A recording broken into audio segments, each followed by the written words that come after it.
के lecture number 9 start करते हैं।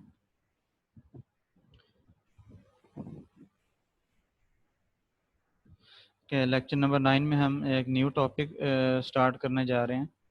मैकेनिक्स ऑफ मटेरियल्स में आपने जो वो बेंडिंग का एक टॉपिक पढ़ा था, इसमें हमने बेंडिंग स्ट्रेसेस के लिए फार्मूला ड्राइव किया था। इसको हम फ्लोयर फार्मूला कहते हैं। जब हम फ्लोयर फार्मूला ड्राइव कर रहे थे उस वक्त हमने ये कंडीशन जो है वो इम्पोज की थी कि जो क्रॉस सेक्शनल एरिया है जिस पे हम स्ट्रेसेस कैलकुलेट करना चाह रहे हैं वो सिमेट्रिक होगा किसी एक एक्सिस के अबाउट जो कि न्यूट्रल एक्सिस के परपेंडिकुलर डायरेक्शन में है, और जो इंटरनल रिजल्टेंट मोमेंट है जो उस क्रॉस सेक्शन पे अप्लाई हो रही है वो न्यूट्रल एक्सिस के अबाउट होगा। जिस तरह यहाँ पे आपको दो क्रॉस सेक्शंस नज़र आ रहे हैं, इसमें मोमेंट न्यूट्रल एक्सिस के अबाउट अप्लाई हो रही है। मींस मोमेंट की वजह से जो रोटेशन होगी वो न्यूट्रल एक्सिस के अबाउट होगी। और जो वाई एक्सिस आपको नज़र आ रहा है ये एक्सिस ऑफ सिमेट्री है। न्यूट्रल एक्सिस के परपेंडिकुलर डायरेक्शन में जो है वो क्रॉस सेक्शन जो है वो सिमेट्रिक है। इन दोनों शेप्स में आप देख सकते हैं, ये टी शेप आपको नज़र आ रही है और ये चैनल शेप है, सी शेप जिसको हम कहते हैं। इन दोनों में जो न्यूट्रल एक्सिस है मोमेंट जो है वो न्यूट्रल एक्सिस के अबाउट अप्लाई हो रही है, और जो वाई एक्सिस है जो कि परपेंडिकुलर डायरेक्शन में न्यूट्रल एक्सिस के वो एक्सिस ऑफ सिमेट्री है। मींस उस एक्सिस के अबाउट क्रॉस सेक्शन सिमेट्रिकल है। This condition however are unnecessary. ये कंडीशन जो हमने अभी इम्पोज की थी उस वक्त फ्लोयर फार्मूला ड्राइव करते हुए वो अननेसेसरी हैं। इन कंडीशंस के बगैर भी फ्लोयर फार्मूला जो है वो हम अप्लाई कर सकते हैं। फॉर एग्जांपल हमारे पास ये कोई भी शेप है जिसकी इन द ऊपर क्रॉस सेक्शन पे इंटरनल मोमेंट अप्लाई हो रही है, वो किसी भी डायरेक्शन में अप्लाई हो रही है। ज़रूरी नहीं है कि जिस तरह यहाँ पे हमने कहा कि न्यूट्रल एक्सिस के अबाउट ही अप्लाई होनी चाहिए।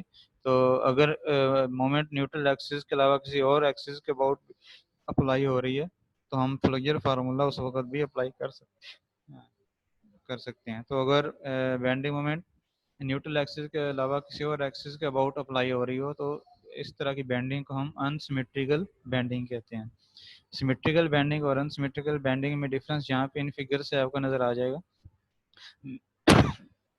मैकेनिक्स ऑफ मटेरियल में जो हमने बेंडिंग स्ट्रेसेस कैलकुलेट की थी वो सिमेट्रिकल बेंडिंग के लिए थी। सिमेट्रिकल बेंडिंग का मतलब है कि जो मोमेंट है वो किसी प्रिंसिपल एक्सिस के अबाउट अप्लाई हो रही है। प्रिंसिपल एक्सिस वो एक्सिस होते हैं जिनके about moment of inertia maximum और मिनिमम होता है। तो यहाँ पे इस टी शेप के केस में जी एक्सिस जो कि हॉरिजॉन्टल एक्सिस है और वाई एक्सिस वर्टिकल एक्सिस जो है वो प्रिंसिपल एक्सिस हैं। तो मोमेंट जो है वो प्रिंसिपल एक्सिस के अबाउट हो रही है। यहाँ पे इस साइड इस फिगर के अंदर मोमेंट जी एक्सिस के अबाउट अप्लाई हो रही है, और यहाँ पे इस फिगर में मोमेंट जो है वो वाई एक्सिस के अबाउट अप्लाई हो रही है। तो इस तरह की बैंडिंग को हम सिमेट्रिकल बैंडिंग कहते हैं। लेकिन अगर मोमेंट इन दोनों एक्सिस के अलावा किसी और डायरेक्शन में अप्लाई हो रही है, जिस तरह यहाँ पे आपको नज़र आ रही है इस राइट साइड पे जो फिगर है इसमें मोमेंट जो अप्लाई हो रही है वो जी एक्सिस के अबाउट या वाई एक्सिस के अबाउट नहीं है, बल्कि एक डिफरेंट जो है एक्सिस के अबाउट अप्लाई हो रही है। एक इंक्लाइंड जो प्लेन है उसके अंदर अप्लाई हो रही है। इस तरह ये आपको डार्क शेडेड जो है वो रेक्टेंगल नज़र आ रही है। ये इंक्लाइंड जो है वो रेक्टेंगल है, मींस इंक्लाइंड प्लेन के अंदर मोमेंट जो है वो अप्लाई हो रही है। तो इस तरह की बेंडिंग को हम अनसिमेट्रिकल बेंडिंग कहते हैं। तो जो फ्लोयर फार्मूला हमने ड्राइव किया था मैकेनिक्स एंड मटेरियल में सिमेट्रिकल बेंडिंग के लिए, उसको हम अनसिमेट्रिकल बेंडिंग के लिए भी यूज़ कर सकते हैं। तो उसको किस तरह से यूज़ करेंगे वो हम आगे जो है वो देखते हैं। इसमें दो केसेस हमारे पास, एक moment applied about principal axis, moment जो है वो प्रिंसिपल एक्सिस के अबाउट अप्लाई हो रही हो। उस केस में ये हमारे पास जो एक बीम क्रॉस सेक्शन हमने कंसिडर किया है जो कि अनसिमेट्रिकल शेप है। अनसिमेट्रिकल शेप का मतलब है कि जो कोई भी किसी भी एक्सिस के अबाउट शेप जो है वो सिमेट्रिकल नहीं है। यहाँ पे इस क्रॉस सेक्शन को अगर आप देखें तो ये क्रॉस सेक्शन वाई एक्सिस के अबाउट सिमेट्रिकल है, और इस तरह ये फर्स्ट स्लाइड पे जो चैनल सेक्शन था ये भी वाई एक्सिस के अबाउट सिमेट्रिकल है। तो अगर कोई ऐसा क्रॉस सेक्शन जो कि अनसिमेट्रिकल हो तो उस केस में हमने फ्लेजर फार्मूला कैसे अप्लाई करना है वो हम जब देखते हैं। ये हमारे पास एक क्रॉस सेक्शन हमने कंसिडर किया है जो कि अनसिमेट्रिकल शेप है।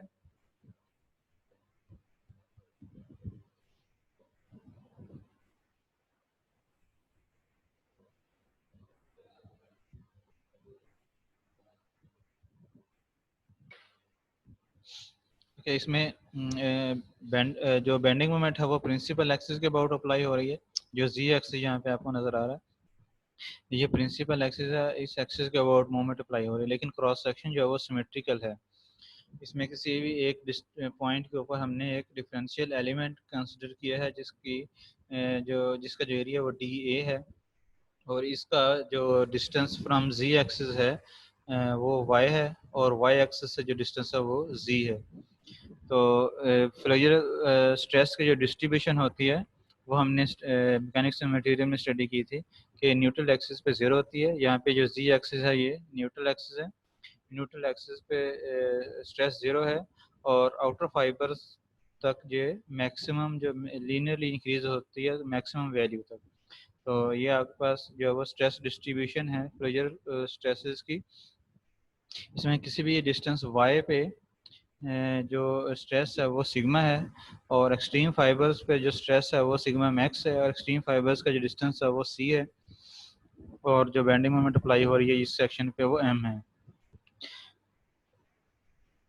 इसके अंदर हमने राइट हैंडेड कोऑर्डिनेट सिस्टम जो है वो सिलेक्ट किया है। इसमें एक्स एक्सिस जो है वो सेंटर से जो है वो along the length of the member है और जी एक्सिस अलोंग द विड्थ है और वाई एक्सिस जो है वो अलोंग डेप्थ है।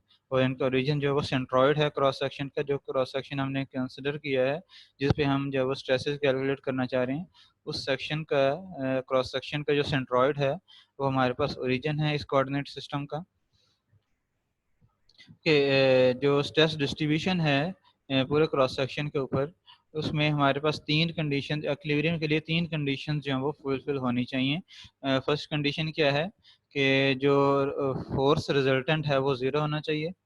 जो स्ट्रेस अप्लाई हो रही है इस क्रॉस सेक्शन के ऊपर इस स्ट्रेस की जो रिजल्टेंट फोर्स है वो ज़ीरो होनी चाहिए। तो दूसरी जो कंडीशन है resultant internal moment about the Y axis must be zero. जो वाई एक्सिस के अबाउट जो मोमेंट है रिजल्टेंट मोमेंट जो है वो जीरो होनी चाहिए क्योंकि वाई एक्सिस के अबाउट मोमेंट जो अप्लाई नहीं हो रही तो जो रेजिस्टर फोर्सेस मोमेंट है वो भी जीरो होनी चाहिए। और जी एक्सिस के अबाउट जो मोमेंट अप्लाई हो रही है वो एम है तो इंटरनल रिजल्टेंट फोर्स जो है वो भी जी एक्सिस के अबाउट एम होनी चाहिए एम के इक्वल होनी चाहिए ताकि एक्विलिब्रियम जो है वो मेंटेन हो सके इस क्रॉस सेक्शन का। तो इस क्रॉस सेक्शन के एक्विलिब्रियम के लिए हमारे पास जो है तीन कंडीशन जो है वो फुलफिल होने चाहिए। रिजल्टेंट फोर्स हॉरिजॉन्टल फोर्स जो कि एक्स डायरेक्शन की फोर्सेस हैं वो उनका रिजल्टेंट नेट फैक्ट जो है वो जीरो होना चाहिए। जो वाई एक्सिस के अबाउट मोमेंट्स अप्लाई हो रही हैं उनका सम जीरो होना चाहिए और जो इंटरनल मोमेंट जेड एक्सिस के अबाउट हैं उनका रिजल्टेंट जो है वो एम के इक्वल होना चाहिए क्योंकि एम जो है वो फोर्स टोटल मोमेंट है जो कि एक्स एक्सिस के अबाउट अप्लाई हो रही है। तो इसको काउंटर करने के लिए जो है वो एक्सिस जेड एक्सिस के अबाउट जो मोमेंट अप्लाई होनी चाहिए वो एम हो। इन तीनों कंडीशंस को अगर हम जो है वो मैथमेटिकली लिखना चाहें तो उसके लिए सबसे पहले हम जो एलिमेंट हमने कंसिडर किया है एक स्मॉल डिफरेंशियल एरिया कंसिडर किया है उसको हम जो वो लेते हैं उसके बेसिस पे हम इक्वेशंस लिखते हैं। जो हॉरिजॉन्टल फोर्स है जो फोर्स रिजल्टेंट जीरो होना चाहिए। इसका मतलब ये है कि इस एरिया के ऊपर जो हॉरिजॉन्टल फोर्स लग रही है जो कि यहाँ पे इस केस में डी एफ है small differential force on small differential area that is equal to stress multiply by area. तो ये फोर्स इस फोर्स का सम जो है वो जीरो होना चाहिए। पूरा क्रॉस सेक्शन के लिए अगर हमने इसी इक्वेशन को लिखना तो हम दोनों साइड पे जो है वो इंटीग्रेशन अप्लाई कर देंगे या इस साइड पे इंटीग्रेशन अप्लाई करेंगे तो ये फोर्स बन जाएगी टोटल फोर्स जो कि इस क्रॉस सेक्शन पे अप्लाई हो रही है। मीन इस तरह के जितने भी एलिमेंट्स हैं उन सारों के ऊपर जितनी फोर्सेस अप्लाई हो रही है उन सारों को हम अगर ऐड कर दें और दूसरी साइड पे इंटीग्रेशन जो है वो हमारे पास इंटीग्रल साइन आ जाएगा और ये फोर्स जो है वो जीरो होनी चाहिए। तो इसको अगर हम इक्वेशन के साथ लिखें तो इस साइड पे फोर्स जो है वो टोटल फोर्स जो कि रिजल्टेंट फोर्स है वो 0 होनी चाहिए, और एक्स डायरेक्शन में जो सारी फोर्सेज लग रही हैं उनका सम हमारे पास ये आपके पास इंटीग्रल की फॉर्म में आ जाएगा। सिग्मा डी एक डिफरेंशियल एलिमेंट के ऊपर जो फोर्स लग रही है और पूरे एरिया के ऊपर जो फोर्स लग रही है उसके लिए हमने इंटीग्रल साइन अप्लाई कर दिया। इसी तरह से जो दूसरी कंडीशन थी मोमेंट अबाउट वाई एक्सिस 0 होनी चाहिए, तो ये हमारे पास मैथमेटिकली इस तरह से हम लिख रहे हैं वाई एक्सिस के अबाउट जो मोमेंट्स हैं ये इंटरनल रिजल्टेंट मोमेंट्स 0 हैं, तो जो स्ट्रेस डिस्ट्रीब्यूशन है उसकी मोमेंट भी 0 होनी चाहिए। ये आपके पास इस साइड पे स्ट्रेस डिस्ट्रीब्यूशन की मोमेंट है, जो फोर्स अप्लाई हो रही है ये सिग्मा डी ए एक डिफरेंशियल फोर्स है, इसकी मोमेंट अगर हम वाई एक्सिस के अबाउट कैलकुलेट करना चाहें तो इसको हम y से मल्टीप्लाई कर देंगे। ये टोटल फोर्स है sigma multiply by D A, और इसको डिस्टेंस से y एक्सिस से जो डिस्टेंस है उससे मल्टीप्लाई कर देंगे, तो हमारे पास z into sigma d A moment आ जाएगी इस डिफरेंशियल फोर्स की, और जब इसको पूरे क्रॉस सेक्शन अप्लाई करेंगे तो हम इंटीग्रेशन अप्लाई कर देंगे, तो ये 0 वाई एक्सिस का बोर्ड जो रिजल्टेंट फोर्स है वो 0 है, और जो फोर्स स्ट्रेस डिस्ट्रीब्यूशन की मोमेंट है वो 0 के इक्वल होनी चाहिए, तो ये स्ट्रेस डिस्ट्रीब्यूशन की फोर्स है। जेड सिग्मा डी ए डिफरेंशियल जो फोर्स है उसकी मोमेंट है, और उसको हमने इंटीग्रेट कर दिया पूरे क्रॉस सेक्शन पे, तो ये टोटल क्रॉस सेक्शन पे जितनी forces apply resultant forces apply हो रही हैं स्ट्रेस डिस्ट्रीब्यूशन की वजह से उनकी मोमेंट्स हैं। इसी तरह जो z एक्सिस के अबाउट मोमेंट है वो m है, तो जो रिजल्टेंट फोर्स मोमेंट है वो भी m के इक्वल होनी चाहिए। तो इसी डिफरेंशियल फोर्स की की अगर आपने मोमेंट कैलकुलेट करनी है z एक्सिस के अबाउट, तो फोर्स मल्टीप्लाई बाई y करेंगे हम, z एक्सिस से जो डिस्टेंस है वो y है, सिग्मा डी ए को मल्टीप्लाई कर देंगे y से, तो ये इस फोर्स की मोमेंट आ जाएगी अबाउट z एक्सिस, और फिर हम इंटीग्रेशन अप्लाई करेंगे तो टोटल क्रॉस सेक्शन की जो है वो मोमेंट अबाउट z एक्सिस आ जाएगी। तो ये मोमेंट m के इक्वल होनी चाहिए। यहाँ पे टोटल क्रॉस सेक्शन की जो मोमेंट है y sigma d A integration apply कर दिए पूरे एरिया के ऊपर इंटीग्रेट कर दिया, और ये जो मोमेंट है ये m के इक्वल होनी चाहिए। तो इस क्रॉस सेक्शन के इक्विलिब्रियम के लिए ये तीन कंडीशन जो है वो फुलफिल होनी चाहिए। Since the z-axis represents the neutral axis for the cross section, the normal stress will vary linearly from 0 at the neutral axis to a maximum at C. क्योंकि z एक्सिस जो है वो neutral axis है इस cross section का, तो z axis पे जो स्ट्रेस है वो 0 होनी चाहिए, और एक्सट्रीम फाइबर्स तक ये लीनियरली इंक्रीज होगी, और इसकी मैक्सिमम वैल्यू सिग्मा मैक्स होगी जो कि मैक्सिमम न्यूट्रल एक्सिस से मैक्सिमम डिस्टेंस c के ऊपर होगी। तो जो स्ट्रेस डिस्ट्रीब्यूशन है वो हम इस तरह से डिफाइन कर सकते हैं, sigma is equal to Y over C into sigma max.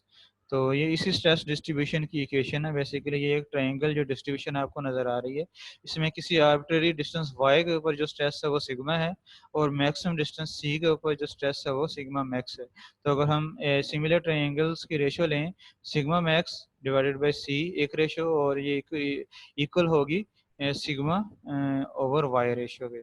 तो इसको हम अगर रीअरेंज करके लिखना चाहें तो हम जब इस तरह से लिख सकते हैं, sigma is equal to Y over C into sigma max, या इस तरह कर लें आप स्ट्रेसेस की रेशो ले लें, sigma max divided by sigma,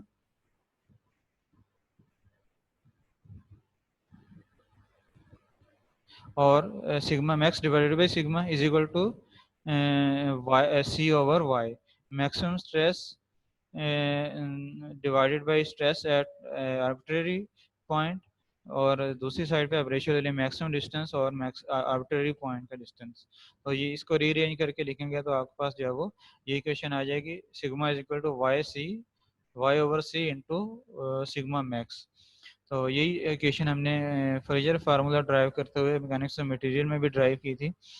इस इक्वेशन को अगर हम इक्वेशन नंबर 3 के अंदर सब्सटीट्यूट कर दें, जो सिग्मा है इक्वेशन नंबर 3 के अंदर, सिग्मा को अगर हम रिप्लेस कर दें इस इक्वेशन के साथ, तो हमारे पास जो है वो फ्लेक्सर फार्मूला आ जाएगा। यहाँ पे इक्वेशन नंबर 3 के अंदर सिग्मा को हमने रिप्लेस कर दिया y ओवर सी सिग्मा मैक्स से, और इसमें सिग्मा मैक्स और c जो है वो कांस्टेंट हैं, तो इसको हम इंटीग्रल से बाहर ले आए हैं, वाई स्केयर डी ए जो है वो इंटीग्रल के अंदर हमारे पास जो है वो टर्म बच गई।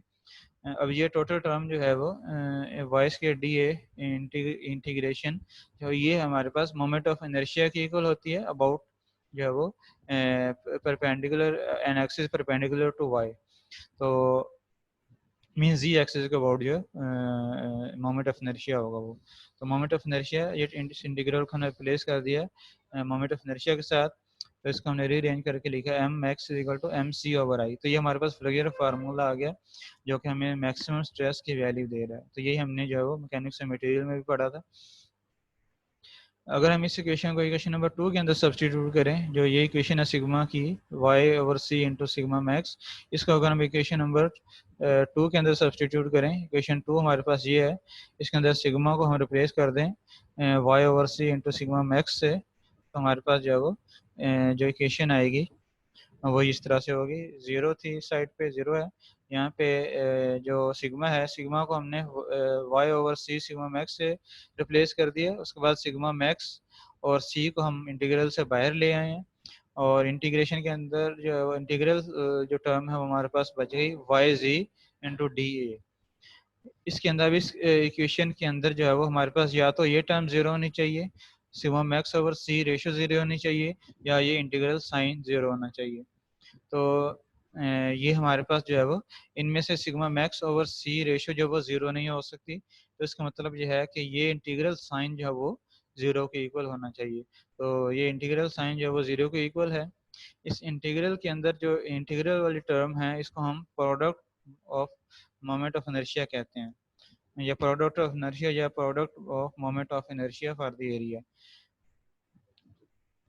तो ये आप जो है आगे देख लेंगे इस तरह से हमने किस तरह से कैलकुलेट करना है product of moment of inertia. जो सिंपल मोमेंट ऑफ इनर्शिया उसमें हम एक एक्सिस के अबाउट जब वो मोमेंट लेते हैं, फॉर एग्जांपल y होगा या z इंटू डी ए होगा, प्रोडक्ट में हम जब दो पेरिपेंडिकुलर एक्सिस के अबाउट जब वो जो डिस्टेंसेज हैं वो मल्टीप्लाई करते हैं y z। तो ये हमारे पास प्रोडक्ट मोमेंट ऑफ इनर्शिया होता है। और प्रोडक्ट मोमेंट ऑफ इनर्शिया अगर आप प्रिंसिपल एक्सिस के अबाउट कैलकुलेट करेंगे तो वो हमेशा जीरो होगा। इस तरह यहाँ पे हमारे पास जो वो जीरो के इक्वल आया है। तो ये जीरो के इक्वल इसलिए आया है कि जो वाई और जी एक्सिस हैं, जो वाई और जी एक्सिस हैं, ये जो है वो प्रिंसिपल एक्सिस होने चाहिए, तब ये जीरो होगा। प्रिंसिपल एक्सिस का मतलब है कि मैक्सिमम और मिनिमम मोमेंट ऑफ इनर्शिया वाला जो एक्सिस है। It will indeed be zero provided the y and z axis are chosen as principal axis of inertia। तो वही जो बात हुई मैंने आपको बताई, y और z एक्सिस अगर प्रिंसिपल एक्सिस ऑफ इनर्शिया या प्रिंसिपल एक्सिस कंसिडर करेंगे तो हमारे पास जो प्रोडक्ट मोमेंट ऑफ इनर्शिया है y और z एक्सिस के अबाउट वो जीरो के इक्वल होगा। For an arbitrary shaped area, the orientation of principal axis can be determined using the inertia transformation equations। किसी भी arbitrary shaped एरिया के लिए जो प्रिंसिपल एक्सिस की ओरिएंटेशन है वो हम इनर्शिया ट्रांसफॉर्मेशन इक्वेशंस से फाइंड कर सकते हैं। ये बेसिकली ट्रांसफॉर्मेशन इक्वेशंस जो हमने स्ट्रेस ट्रांसफॉर्मेशन इक्वेशंस पढ़ी हैं, उन्हीं उसी तरह की हैं, वही मेथड उसी तरह का मेथड हम यूज़ करते हैं।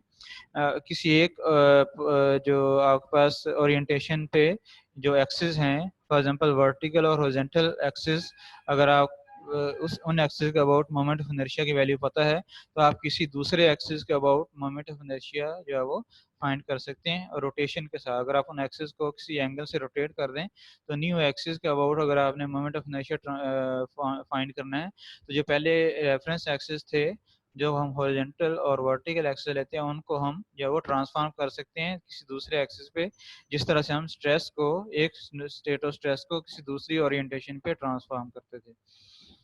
If the area has an axis of symmetry, अगर एरिया जो किसी एक एक्सिस के अबाउट सिमेट्रिकल है तो जो प्रिंसिपल एक्सिस होंगे वो हमेशा एक एक्सिस जो है वो एक्सिस ऑफ सिमेट्री होगा, और दूसरा जो प्रिंसिपल एक्सिस है वो उस एक्सिस ऑफ सिमेट्री के परपेंडिकुलर डायरेक्शन में होगा। इस तरह यहाँ पे फर्स्ट स्लाइड के अंदर हमने जो क्रॉस सेक्शंस कंसिडर किए हैं, इनमें ये एक्सिस जो सेक्शंस हैं ये एक एक्सिस के अबाउट सिमेट्रिकल हैं। फॉर एग्जांपल ये क्रॉस सेक्शन जो है टी सेक्शन जो है वो ये वाई एक्सिस के अबाउट जो है वो सिमेट्रिकल है। तो इसका मतलब है कि जो एक्सिस ऑफ सिमेट्री है वही प्रिंसिपल एक्सिस होगा, और जो दूसरा प्रिंसिपल एक्सिस होगा वो उस एक्सिस के परपेंडिकुलर डायरेक्शन में होगा, जो कि यहाँ पे जी एक्सिस है। तो इसका मतलब यह है कि यहाँ पे वाई और जी एक्सिस जो है वो प्रिंसिपल एक्सिस को रिप्रेजेंट करते हैं। इसी तरह इस फिगर में भी वाई जो है वर्टिकल एक्सिस ऑफ सिमेट्री है, तो यही एक प्रिंसिपल है, और प्रिंसिपल एक्सिस जो है एक्सिस ऑफ सिमेट्री होगा, और दूसरा प्रिंसिपल एक्सिस इसके परपेंडिकुलर डायरेक्शन में होगा, जो कि यहाँ पे जी है। तो अगर अनसिमेट्रिकल शेप है उसके लिए प्रिंसिपल एक्सिस हमें फाइंड करने पड़ेंगे। वो प्रिंसिपल एक्सिस हम उसी मेथड से फाइंड करेंगे जिस तरह से हम प्रिंसिपल जो एक्सिस हैं स्ट्रेस ट्रांसफॉर्मेशन के अंदर फाइंड करते थे, तो उसी तरह से हम जब वो फाइंड करेंगे, इस तरह हम प्रिंसिपल स्ट्रेसेस फाइंड करते थे, इसी तरह हम principal moment of inertia about principal axis find करेंगे। और जिस तरह वहाँ पे प्रिंसिपल एक्सिस की ओरिएंटेशन फाइंड करते थे, इसी तरह यहाँ पे भी हम प्रिंसिपल एक्सिस की ओरिएंटेशन उसी तरह से फाइंड करेंगे। सिर्फ जो पैरामीटर्स होंगे वहाँ पे स्ट्रेस के पैरामीटर्स यूज होते थे, यहाँ पे हम मोमेंट ऑफ इनर्शिया के जो पैरामीटर्स हैं वो यूज करेंगे। फॉर एग्जाम्पल ये शेप, जो 3 शेप्स अगर आप कंसिडर करते हैं, इसमें जो ए पोर्शन है ये एक चैनल शेप है, सी शेप है, इसमें जी जो है वो एक्सिस ऑफ सिमेट्री है, तो इसका मतलब ये है कि एक प्रिंसिपल एक्सिस तो जी एक्सिस ही होगा, और दूसरा जो एक्सिस ऑफ सिमेट्री है वो वाई एक्सिस होगा, जो कि जी एक्सिस ऑफ सिमेट्री के परपेंडिकुलर डायरेक्शन में होगा। तो इस केस में ये फिगर में हमारे पास जी और जो वाई एक्सिस हैं ये प्रिंसिपल एक्सिस हैं, और ये प्रिंसिपल एक्सिस जो हैं वो सेंट्रॉइड में से पास कर रहे होंगे। लेकिन अगर हमारे पास अनसिमेट्रिकल सेक्शन इस तरह यहाँ पे ये जी सेक्शन आपको नजर आ रहा है, या सी फिगर में जो एंगल सेक्शन है, इस केस में एक्सिस ऑफ सिमेट्री नहीं है, कोई भी एक्सिस ऑफ सिमेट्री हमारे पास नहीं है। तो इसका मतलब यह है कि हमने जो प्रिंसिपल एक्सिस हैं वो हमें डिटरमिन करने पड़ेंगे moment of inertia transformation equation से।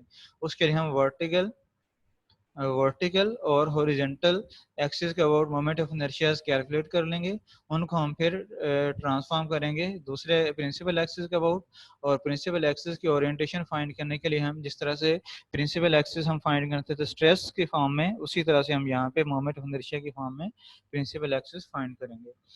तो बी और सी शेप के लिए ट्रांसफॉर्मेशन इक्वेशंस यूज़ करेंगे, और इसके अलावा मोहर सर्कल जो हम स्ट्रेस ट्रांसफॉर्मेशन के लिए यूज़ करते थे, उसी तरह का circle Mohr circle for inertia transformation हम यूज़ कर सकते हैं इन दोनों फिगर्स के प्रिंसिपल एक्सिस को डिटरमिन करने के लिए।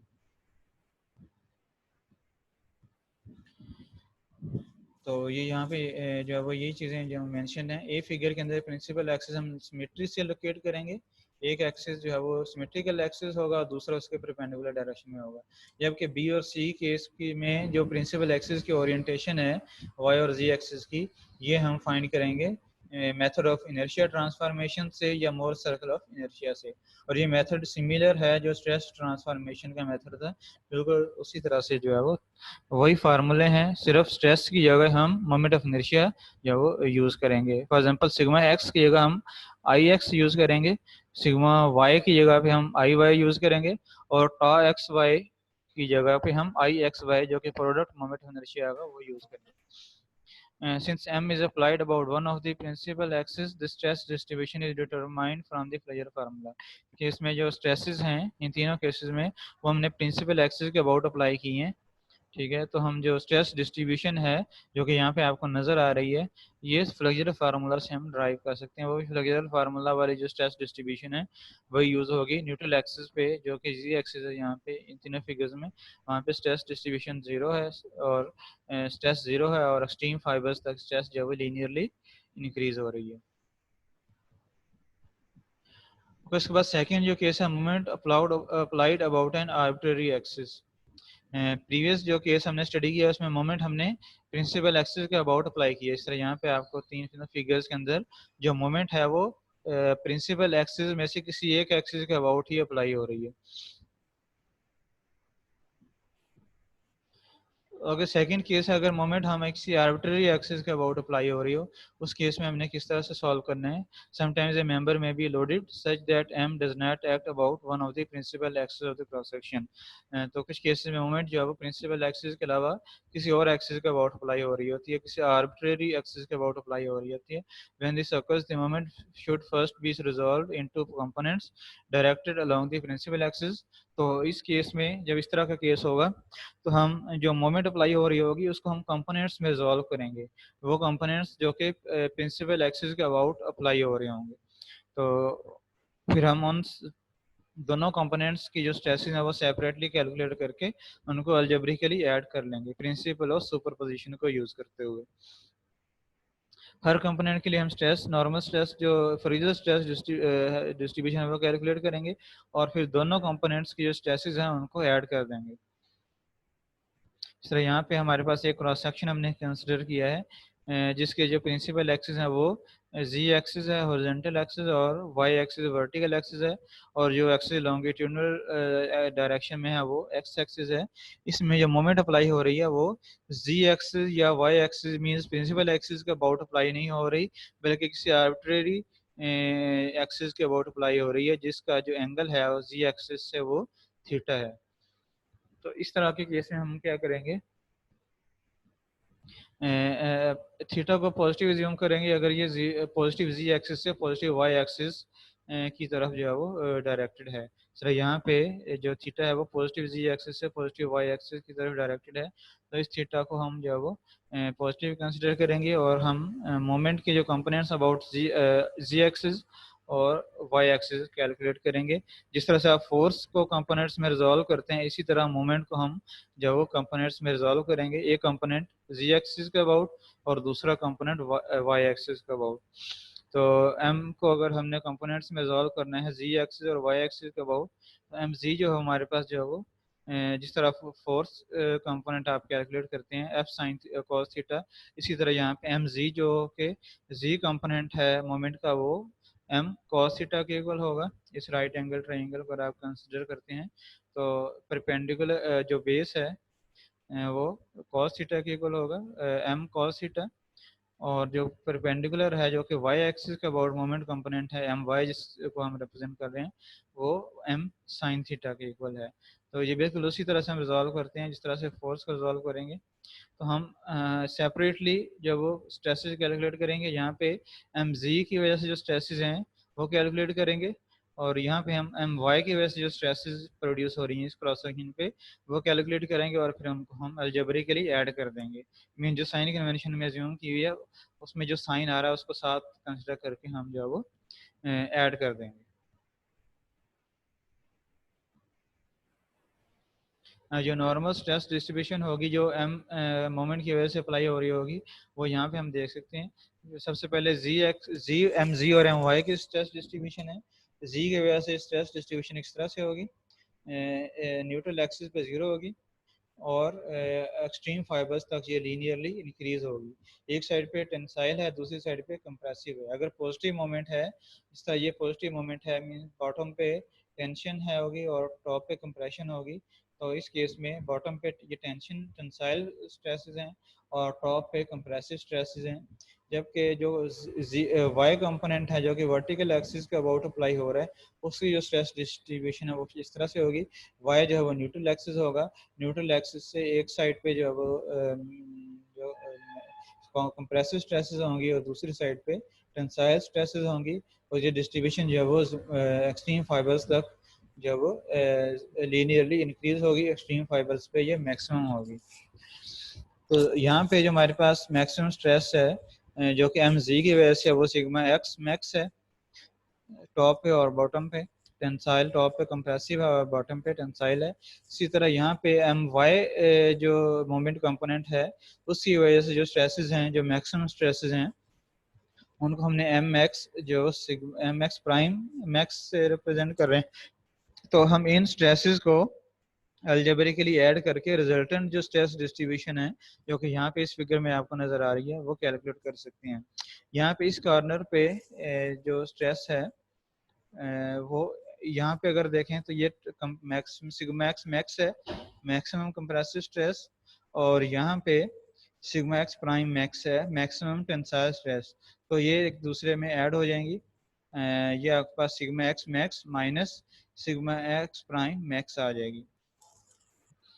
तो इसमें जो हमारे पास साइन होगा वो अगर तो नेट इफेक्ट कंप्रेसिव स्ट्रेसेस का है तो माइनस साइन आ जाएगा, अगर पॉजिटिव है तो पॉजिटिव साइन आ जाएगा। इसी तरह यहाँ पे जो स्ट्रेसेस हैं वो यहाँ पे इस कॉर्नर के ऊपर ये कंप्रेसिव हैं और यहाँ पे भी कंप्रेसिव हैं, ये ऐड हो जाएंगी, दोनों कंप्रेसिव ऐड हो जाएंगी और आंसर इनका जो है वो नेगेटिव आ जाएगा अगर हम कंप्रेसिव स्ट्रेसेस हैं।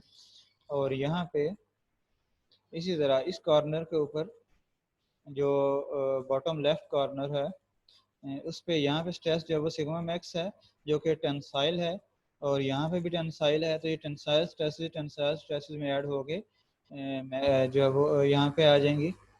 इसी तरह इस कॉर्नर के ऊपर जो बॉटम लेफ्ट कॉर्नर है, सॉरी बॉटम राइट कॉर्नर है, इसके ऊपर यहाँ पे टेंसाइल स्ट्रेसेस हैं और इधर कंप्रेसिव स्ट्रेसेस हैं, दोनों ऐड माइनस हो जाएंगे एक दूसरे में से, sigma x max minus sigma x prime max. तो ये स्ट्रेस डिस्ट्रीब्यूशन आपके पास आ जाएगी। न्यूट्रल एक्सिस जो भी होगा इसका उस पर जीरो स्ट्रेस डिस्ट्रीब्यूशन होगी, उससे एक्सट्रीम फाइबर्स तक जो है वो मैक्सिमम स्ट्रेसेस होंगी, लीनियरली वेरी होंगी। और न्यूट्रल एक्सिस की ओरिएंटेशन जो है वो जी एक्सिस से वो अल्फा है, ये भी हमें फाइंड करनी पड़ेगी कि न्यूट्रल एक्सिस की अनसिमेट्रिकल बेंडिंग के केस में क्या है, तो वो भी हम फाइंड करेंगे। जो स्ट्रेस डिस्ट्रीब्यूशन है फ्लेक्सुरल फार्मूला है उसमें हम जो है वो दो अपोजिट कॉर्नर्स के ऊपर हम स्ट्रेस फाइंड करना चाह रहे हैं। फॉर एग्जांपल ये sigma x max plus sigma x prime max जो है वो ये आपके पास अपोजिट कॉर्नर्स के ऊपर मैक्सिमम स्ट्रेस होगी।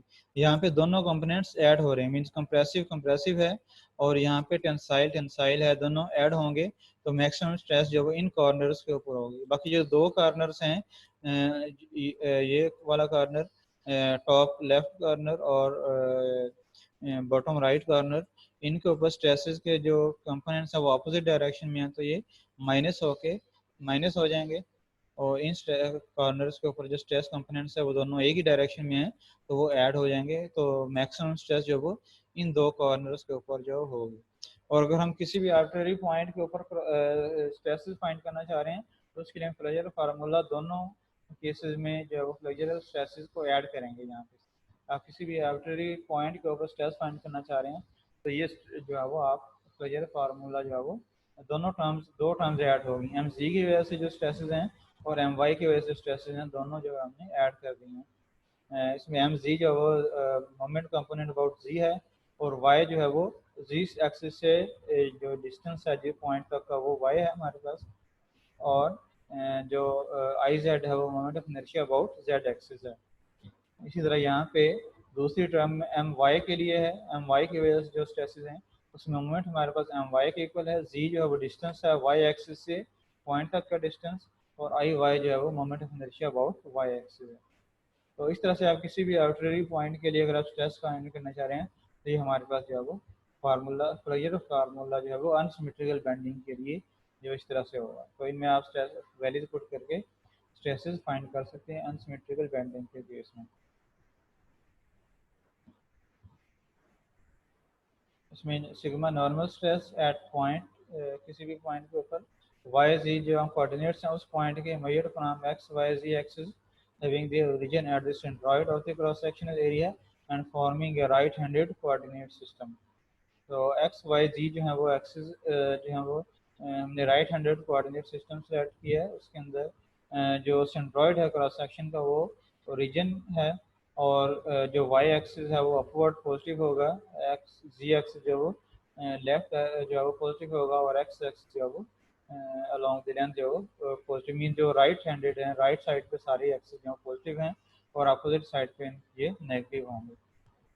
एक्स एक्सिस जो वो जो क्रॉस सेक्शन से आउटवर्ड हैं, वाई और जी एक्सिस जो है वो प्रिंसिपल एक्सिस और मिनिमम और मैक्सिमम मोमेंट इनर्शिया को रिप्रेजेंट कर रहे होंगे। तो इसमें जो वाई और जी एक्सिस हैं जिनके अबाउट आपने मोमेंट कंपोनेंट लेने हैं वो हर हाल में प्रिंसिपल एक्सिस होने चाहिए। अगर प्रिंसिपल एक्सिस नहीं है तो आप उनको ट्रांसफॉर्म करेंगे प्रिंसिपल एक्सिस के ऊपर। तो मोमेंट ऑफ इनर्शिया भी आप जब अगर आप प्रिंसिपल एक्सिस के अलावा किसी और एक्सिस का अबाउट गिवन है तो मोमेंट ऑफ इनर्शिया को भी हम प्रिंसिपल एक्सिस के ऊपर ट्रांसफॉर्म करेंगे, जिस तरह से हम स्ट्रेस को ट्रांसफॉर्म करते थे। तो M Y M Z the resultant internal moment components directed along the minimum maximum z and minimum y principal axis तो एम वाई और एम जी जो हैं वो प्रिंसिपल एक्सिस के अबाउट जो मोमेंट कंपोनेंट्स हैं, they are positive directed along the positive Y and positive Z axis. अगर ये पॉजिटिव वाई और पॉजिटिव जी एक्सिस के अलोंग हैं, जो कि हमने right handed coordinate system select किया उसके अकॉर्डिंग, तो ये इनकी वैल्यू पॉजिटिव होगी, अदरवाइज ये नेगेटिव होंगे। My is equal to m sin theta, mz is equal to m cos theta, where theta is made positive from the positive z axis toward the positive Y axis. तो अगर आप theta को sign के साथ put करेंगे तो आपके पास automatically M Y और एम जी के साइन आ जाएंगे। तो थीटा जो अगर हम पॉजिटिव लेंगे पॉजिटिव जी एक्सिस से पॉजिटिव वाई एक्सिस की तरफ, और अगर अपोजिट डायरेक्शन में है तो हम उसको नेगेटिव पुट करेंगे। I y and I z are the maximum and minimum principal moments of inertia calculated about the z and y axis respectively. तो आई वाई और आई जी जो है वो जो प्रिंसिपल मैक्सिमम और मिनिमम प्रिंसिपल एक्सिस हैं उनके अबाउट मोमेंट ऑफ इनर्शिया की वैल्यूज हैं।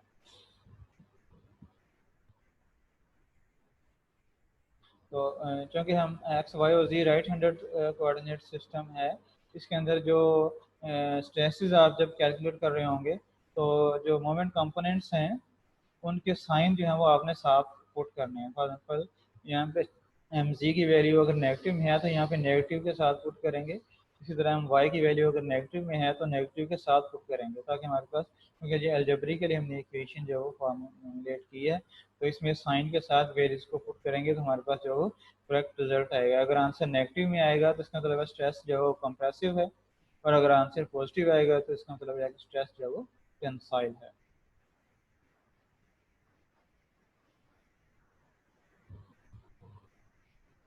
नेक्स्ट हमने न्यूट्रल एक्सिस की ओरिएंटेशन फाइंड करनी है। न्यूट्रल एक्सिस की ओरिएंटेशन किस तरह से फाइंड करेंगे, उसके लिए हम इसी इक्वेशन को यूज़ करेंगे। इक्वेशन नंबर 4 है जो हमने जो है स्टडी किया है, जो कि स्ट्रेस के लिए है।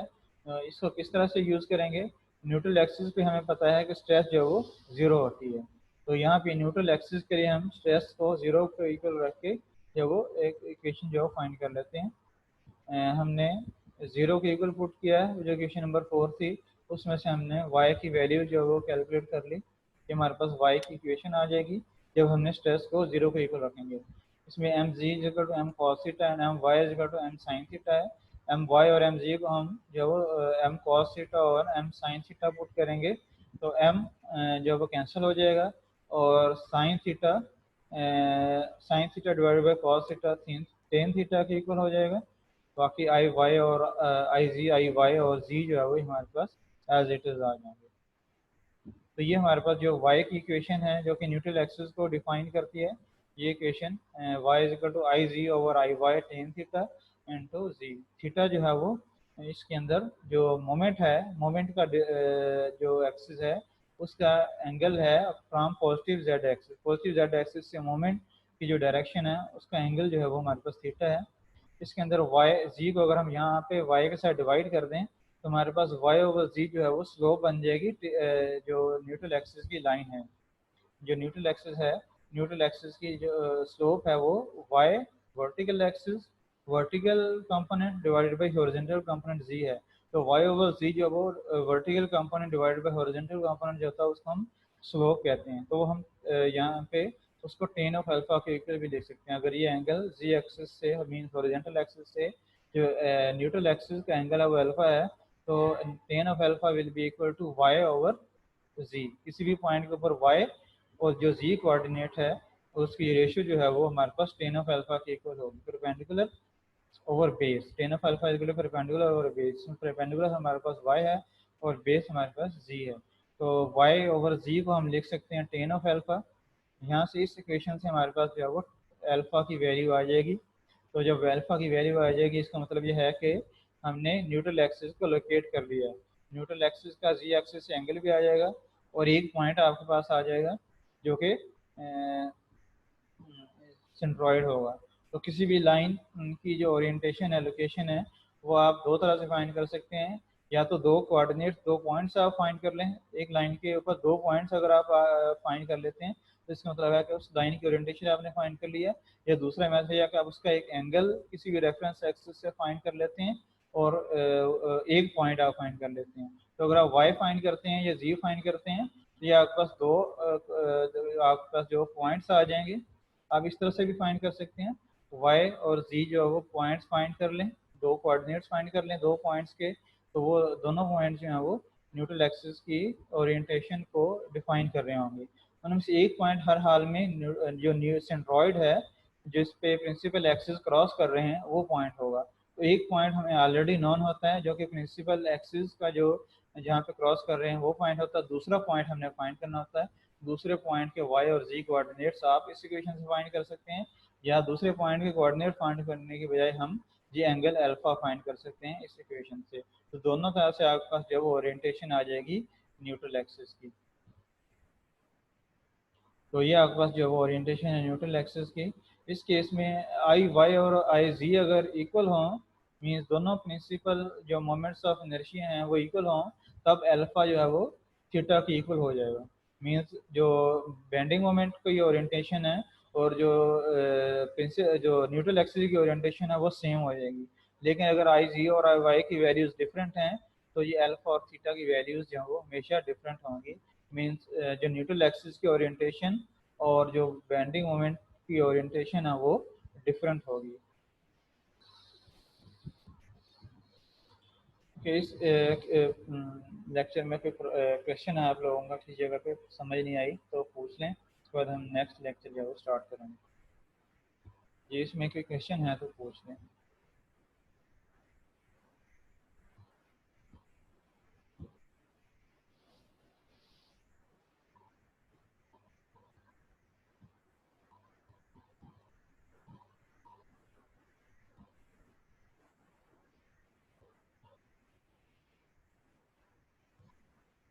ओके, नेक्स्ट लेक्चर जो स्टार्ट करते हैं उसके लिए मैं